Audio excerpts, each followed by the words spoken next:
गांव की तंगो तारीक गलियों में रात के वक्त सन्नाटा छा जाता था। हवा के झोंके दरख्तों की शाखों को हिलाते और कुत्ते भौंकने लगते। अहमद अक्सर शाम को अपने दोस्तों के साथ खेलने निकलता, मगर आज कुछ मुख्तलिफ था। आज उसकी नजर पहली बार नीलम पर पड़ी। नीलम गांव के किनारे एक पुराने मकान में रहने आई थी। लोग कहते थे कि वो बेवा है, कुछ कहते थे कि तलाक याफ्ता है, मगर सब उसकी खूबसूरती के कायल थे। उम्र के 40 बरस गुजरने के बावजूद उसका हुस्न ऐसा लगता जैसे वक्त उस पर रुका हुआ हो। दूध जैसी सफेद रंगत, काली घनी जुल्फें और आंखों में ऐसा जादू कि देखने वाला पलक झपकना भूल जाए। अहमद ने पहली बार उसे कुएं के पास देखा। वो सर पर दुपट्टा ढाले पानी भर रही थी। जब उसने सर उठाकर अहमद की तरफ देखा तो उसकी आंखों में एक अजीब कशिश थी। अहमद चंद लम्हे वहीं साकित खड़ा रहा।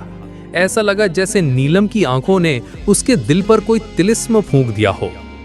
इस रात अहमद को नींद ना आई। बार बार नीलम की सूरत उसके सामने आती। उसका दिल बेकाबू हो रहा था। अगले दिन अहमद बहाने बहाने से उस पुराने मकान के करीब जा पहुंचा। मकान के बाहर जंगली बेलें लटकी हुई थीं और अंदर का माहौल अजीब सुनसान था। अहमद ने आवाज दी, क्या कोई है? दरवाजा आहिस्ता से खुला और नीलम सामने आ गई। उसने हल्की मुस्कुराहट के साथ कहा, अहमद, तुम मुझे ढूंढ रहे थे? अहमद चौंक गया। आप मेरा नाम कैसे जानती हैं? नीलम ने पुरस्कार लहजे में कहा, मैं सब जानती हूँ।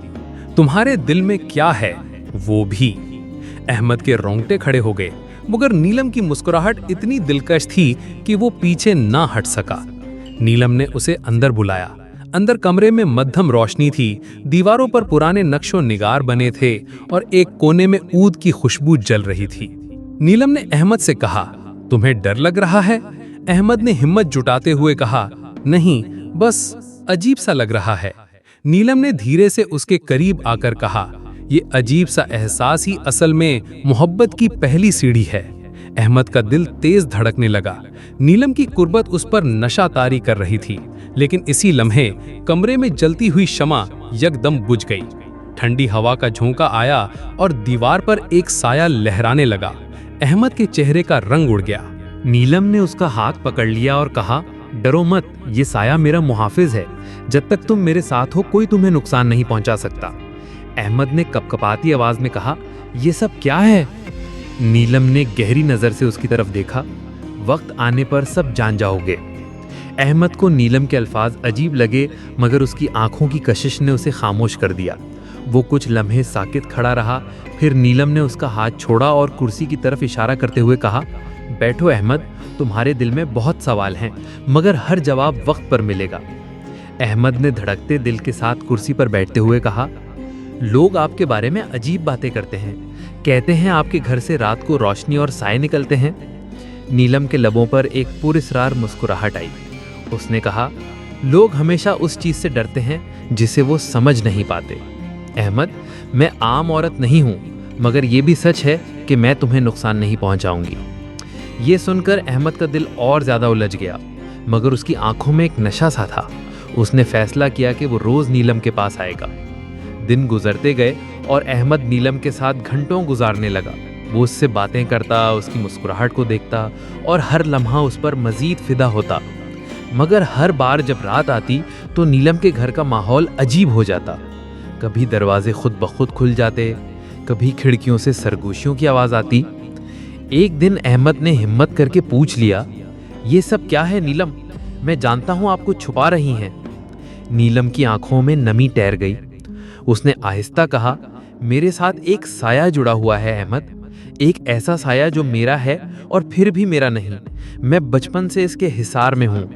ये मेरा मुहाफिज भी है और मेरा कैद खाना भी। अहमद ने हैरानी से कहा, क्या मतलब?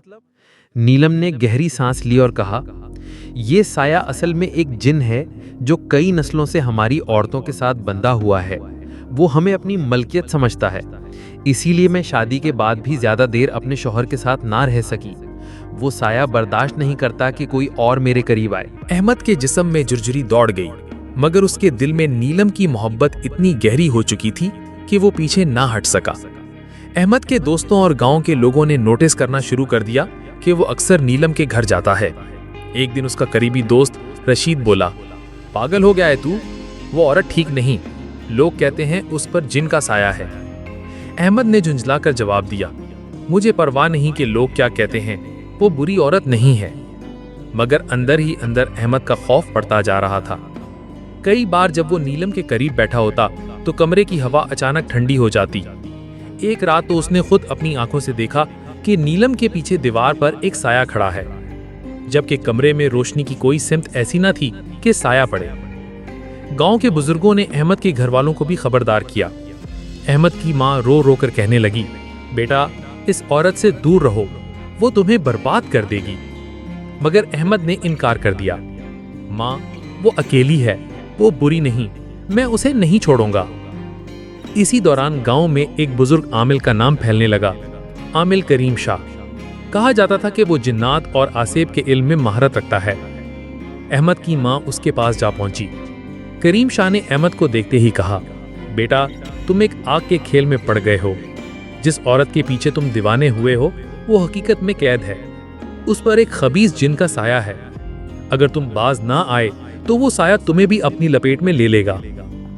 احمد نے جواب دیا، میں اسے چھوڑ نہیں سکتا، جو بھی ہو میں اس کا ساتھ دوں گا۔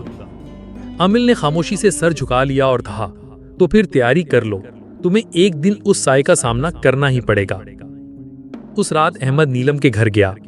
نیلم کے چہرے پر خوف طاری تھا۔ اس نے احمد سے کہا، تمہیں یہاں نہیں آنا چاہیے تھا، وہ ناراض ہے۔ اچانک کمرے کی شمعیں خود بخود بجھ گئیں اور ہر طرف اندھیرا چھا گیا۔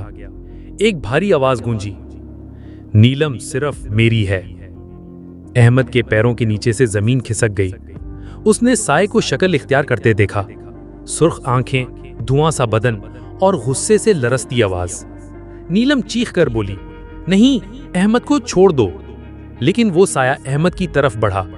اسی لمحے احمد نے کلمہ پڑھنا شروع کر دیا۔ سایہ ایک لمحے کے لیے پیچھے ہٹا، مگر پھر غصے سے دھاڑا۔ احمد عامل کریم شاہ کے پاس دوڑا گیا۔ اس نے سب کچھ بتایا۔ عامل نے آنکھیں بند کر کے کہا، یہ کوئی عام جن نہیں ہے، یہ نسلی سایہ ہے جو کئی نسلوں سے عورتوں پر قابض رہتا ہے۔ اسے ختم کرنا آسان نہیں، مگر اگر ہم قرآن کی تلاوت اور مخصوص عمل کریں تو شاید نیلم کو آزاد کر سکتے ہیں۔ احمد نے کہا، میں کچھ بھی کروں گا، بس نیلم کو بچا لیں۔ کریم شاہ نے تیاری شروع کر دی۔ رات کو وہ دونوں نیلم کے گھر پہنچے۔ کمرے میں اونٹ جلائی گئی، قرآن کی آیتیں پڑھنا شروع کیں۔ اچانک زمین ہلنے لگی، دروازے زور زور سے بند ہونے لگے اور وہی سایہ نمودار ہوا۔ اس بار اس کی چیخیں پورے گاؤں تک سنائی دیں۔ سایہ غصے سے بولا، یہ عورت میری ہے، کوئی اسے مجھ سے نہیں چھین سکتا۔ کریم شاہ نے بلند آواز میں آیت پڑھی۔ نیلم زمین پر گر کر تڑپنے لگی۔ احمد بے بسی سے اسے پکارتا رہا۔ جن نے احمد پر حملہ کرنا چاہا، مگر ہر بار عامل کی تلاوت اسے پیچھے ہٹاتی۔ آخر کار ایک زوردار جھٹکے کے ساتھ نیلم کے منہ سے چیخ نکلی اور اس کا جسم ساکت ہو گیا۔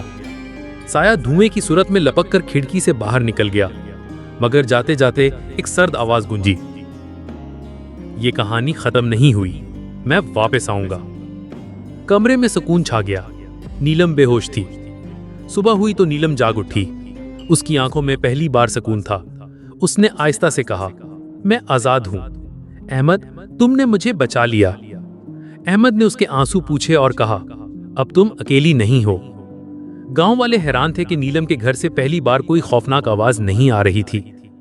عامل کریم شاہ نے احمد سے کہا، بیٹا سایہ وقتی طور پر کمزور ہوا ہے، شاید وہ واپس آئے، مگر جب تک ایمان اور دعا تمہارے ساتھ ہیں وہ تمہیں نقصان نہیں پہنچا سکیں گے۔